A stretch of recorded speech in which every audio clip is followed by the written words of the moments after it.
Chiefs, Eagles, it is a Super Bowl rematch in week 2 in Arrowhead.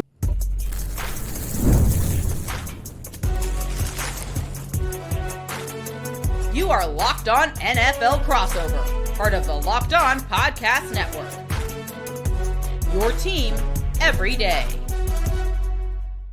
Welcome back, everybody. A lot to talk about here. We're going to be talking Locked On Chiefs, Locked On Eagles. We're going to talk about the Super Bowl rematch in Week 2 in Arrowhead. Crossover Thursday is presented by Prize Picks. Download the Prize Picks app today and use code LOCKEDONNFL to get $50 in lineups after you play your first $5 lineup. Joined today by Louie from Locked On Eagles. Ryan is also here. A lot to talk about. A little bit later, we're going to be talking about the keys to victory at the very end of the show. But we're going to talk about some matchups in the next segment. But we want to start off talking about the biggest story for both of these teams. And I really do believe it is with the QBs. That's how this game always seems to play out. It comes down to those QBs. Louie, how do you see it in this game? Yeah, you wouldn't know that from the national media perspective and a lot of national fans talking about Jalen Hurts. But believe it or not, these games normally do come down to who outperforms the other quarterback between Jalen and Patrick Mahomes. Jalen's had his number in 2 Super Bowls, even though Mahomes won the first one. I think Hurts was the better quarterback. He also won in 2023. It's interesting. They're the only 2 quarterbacks ever that have won a Super Bowl both against each other and have faced off in multiple championships. It's kind of becoming for NBA fans like the Cavs-Warriors rivalry of the NFL, where they're playing every single year in really important games. So I think Jalen Hurts is a huge opportunity that if he beats out Mahomes again on Sunday, I don't know what more you can say to keep him out of that tier 1 list of quarterbacks. I'm sure people will find a way to do it, but I think if he carries the Eagles the way he did week 1 against Dallas and in Super Bowl 59, I don't know what the critics are going to say at this point. So I'm fascinated about this matchup from Jalen's perspective.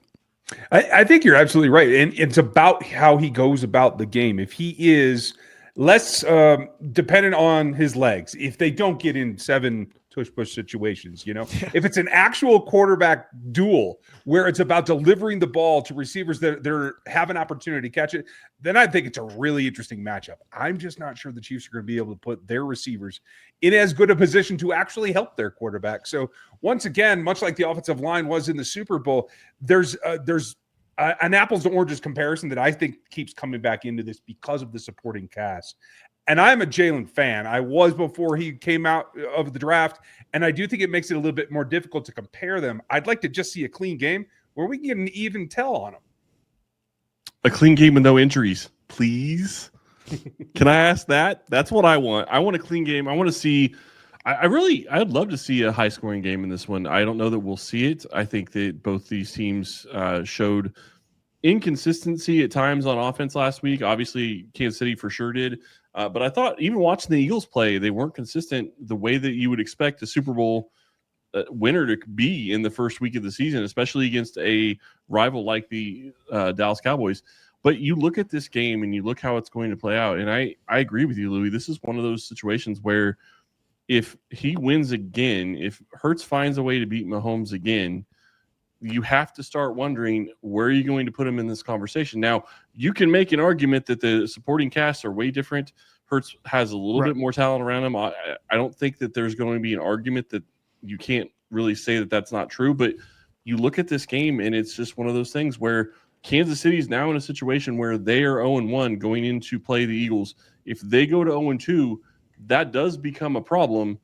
And the pressure is going to be squarely on Patrick Mahomes to make this a game where he says pretty much over my dead body, and are we going to lose 2 in a row? Yeah, and I'm not even saying that if Jalen beats Mahomes, suddenly he's ahead of Mahomes. Like, I think Patrick still is number 1 in the NFL. Like, undoubtedly so. Over still Josh Allen and Lamar Jackson and Joe Burrow and Jalen Hurts. But if Jalen goes out and again outduels the number 1 guy in the league, as he's done multiple times, even when he doesn't beat him, like he's right there with him, that should matter more in these conversations about where quarterbacks are ranked. And I just don't like people are still putting, even in our Locked On NFL Top 100 list this offseason, people are putting Jaden Daniels ahead of Jalen Hurts and Matt Stafford. And I think, Chris, you nailed it. Like the offense last week was definitely inconsistent. A.J. Brown only got 1 target, and it was the last drive of the game. Devontae Smith only had 16 receiving yards. I thought Dallas did a really good job stopping Saquon Barkley in the second half. He had under 70 rushing yards, which was a rarity last year.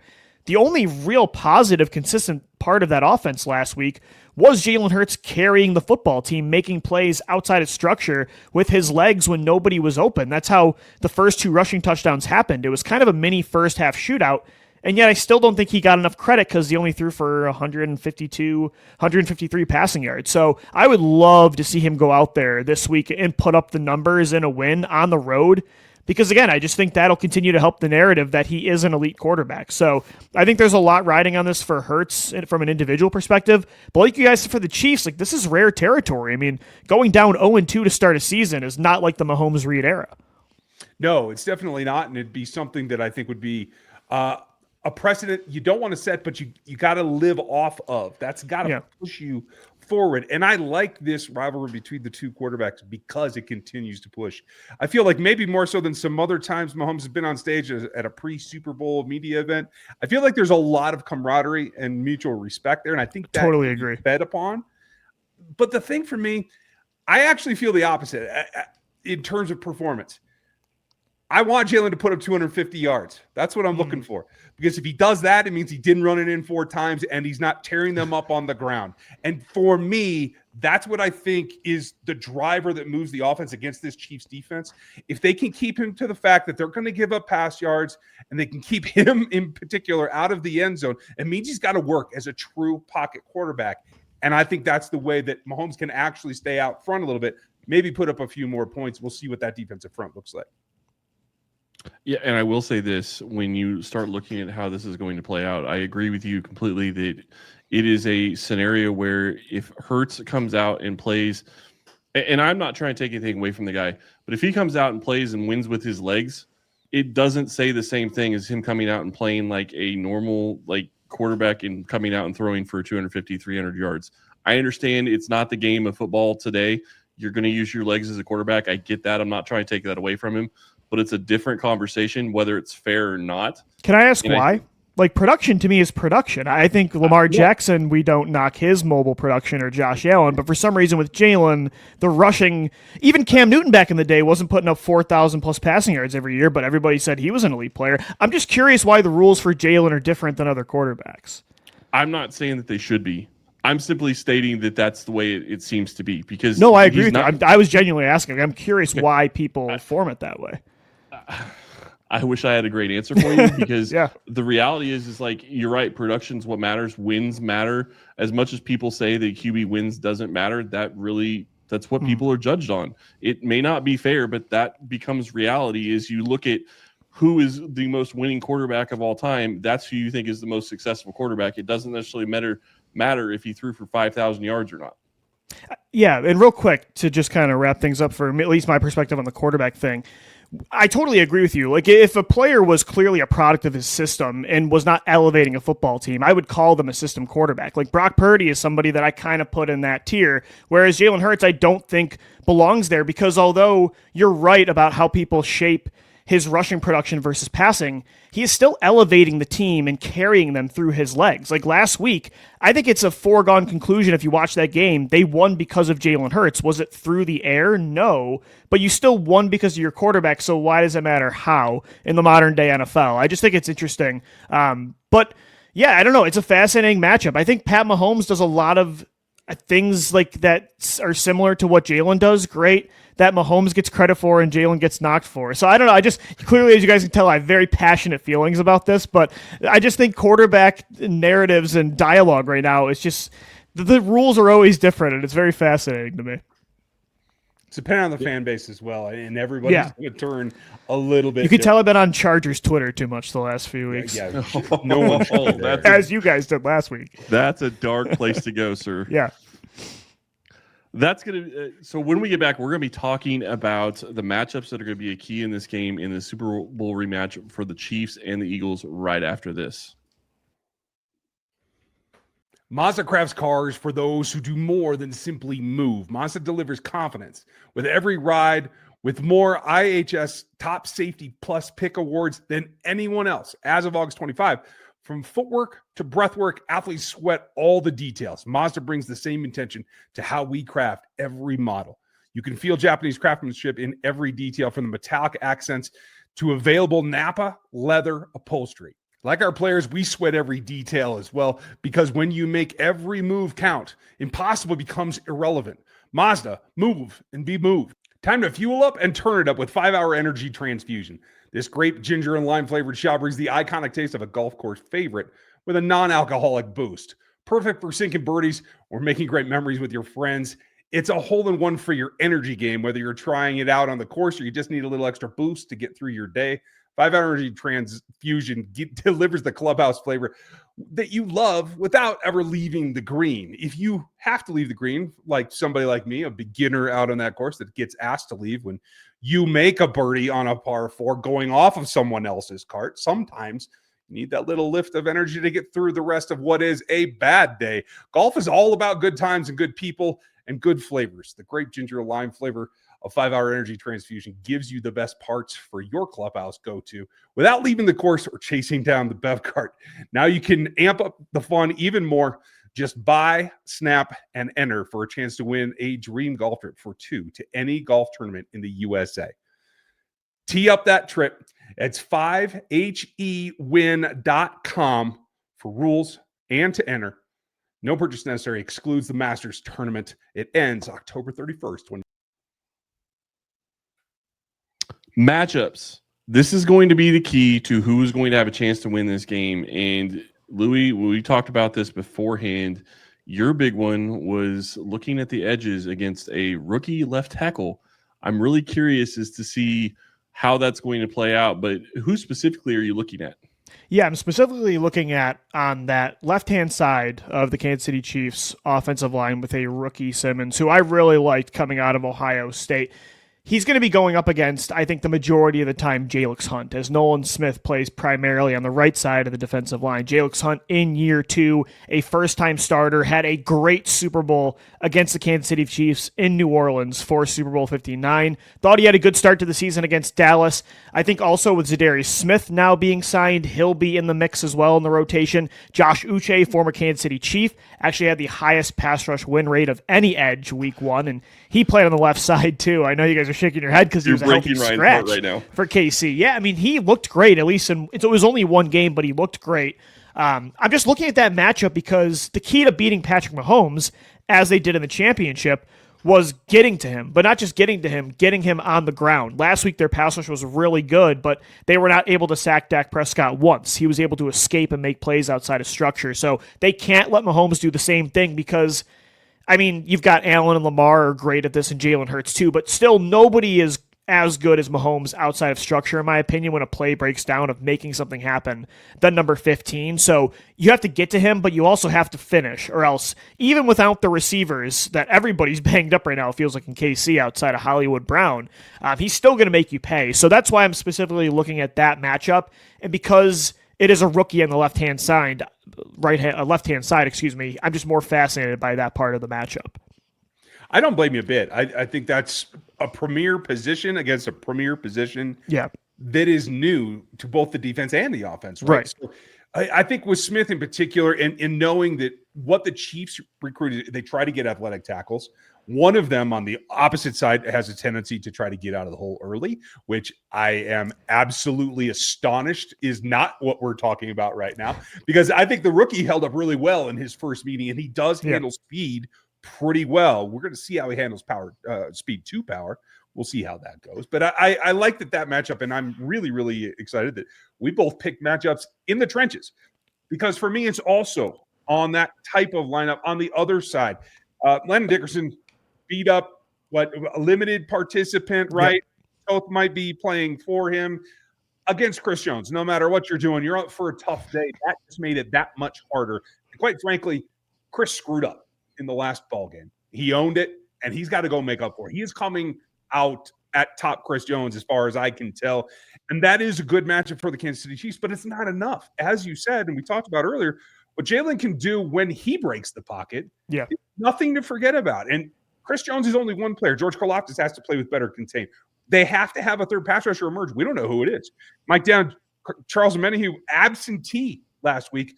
The rookie, another rookie, Ashton Gelati, starting to come on, but got a little banged up, didn't get enough volume. Could he be the X factor? A guy that's a little bit quicker, but not quick enough to chase down Jalen. That's, for me, on that side of the ball, that's the matchup to watch. When I look at this, it's a matter of, I love the Jones and Toth matchup. I love the thought of Jones going against Dickerson, even though Dickerson isn't 100%, but because Dickerson is one of those guys that is at the best at his position. If he was 100%, that would be a marquee matchup, period. But it doesn't look like that'll be the case. But then you look at this from the other perspective of, you already talked about Jalen Hurts in the first segment. I'm going to say right now, my question is Jalen Hurts versus Steve Spagnuolo, and it's not in the passing game. It's Jalen Hurts and his legs. It's, can you stop him? Can you keep him contained to where he doesn't beat you? Because it doesn't have to be that he gets, 2 or 3, 15 or 20-yard plays with his legs.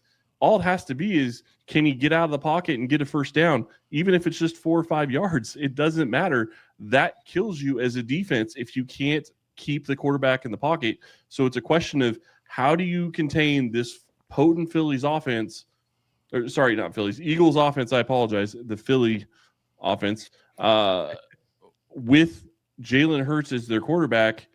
And obviously there's going to be questions. Is A.J. Brown going to be healthy? Can he play? Is he going to look like he usually does this week? Because he didn't last week. If you have all those offensive weapons, how do you contain Jalen Hurts? How do you get it to where he is not going to be a guy that's going to hurt you with his legs? Yeah, I'm fascinated how they're going to play that, because in the Super Bowl, it felt like Spags dared the Eagles to beat them with his arm, with Jalen Hurts' arm. They did a great job of taking Saquon Barkley out of that matchup. I mean, Saquon, that was one of the least efficient performances he had in the entire 2024 season. So Jalen was able to push back that defense. He had answers to the blitz and disguise pressure looks. He was 17 of 21 in that game, over 220 passing yards, 2 passing touchdowns, including the dagger in the third quarter. So Jalen was able to answer that, and they made him throw the football. I'm curious, after that good performance, if the Chiefs' defensive blueprint will be the same, or if they are going to call things off, have a quarterback spy on him more, force him to throw from within the pocket, don't give him those obvious rushing lanes. It just felt like Hurts, though, had an answer for everything they did in that Super Bowl. Even when there was blitzes and he wasn't throwing, he was able to escape it and find the hole. It'll be really fascinating. I totally agree, that kind of cat and mouse game between Spags and Jalen. It's always a good battle, and I am curious how they're going to play that one.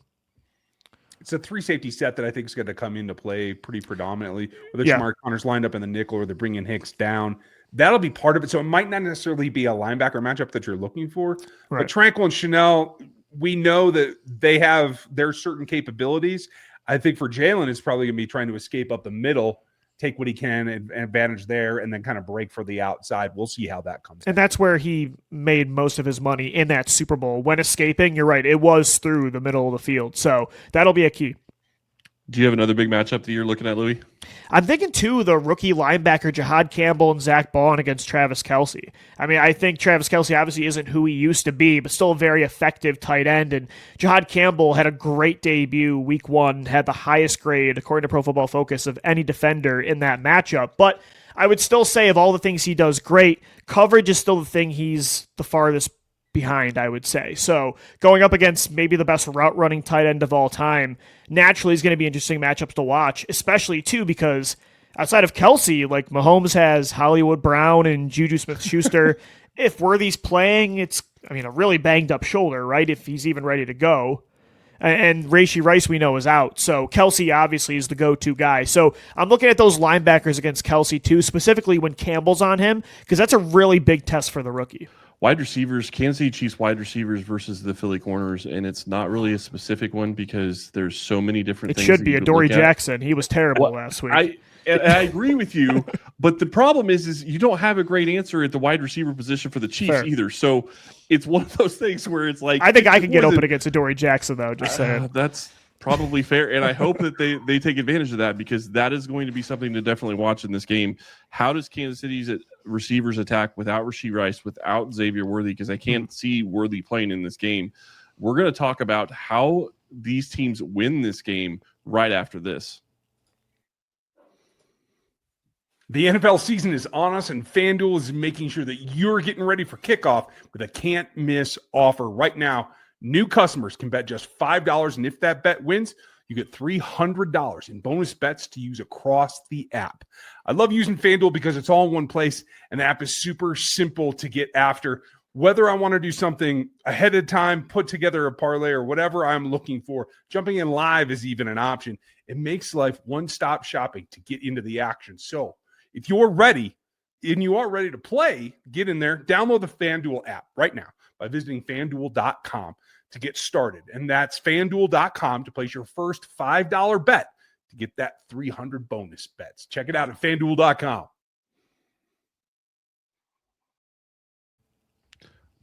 Don't get me wrong. I absolutely love that we are in week 2 of the NFL season, but this is the game that I had circled. Granted, Chiefs played the Chargers. That was a big one in Brazil, but Chiefs-Eagles, second week of the season, a Super Bowl rematch.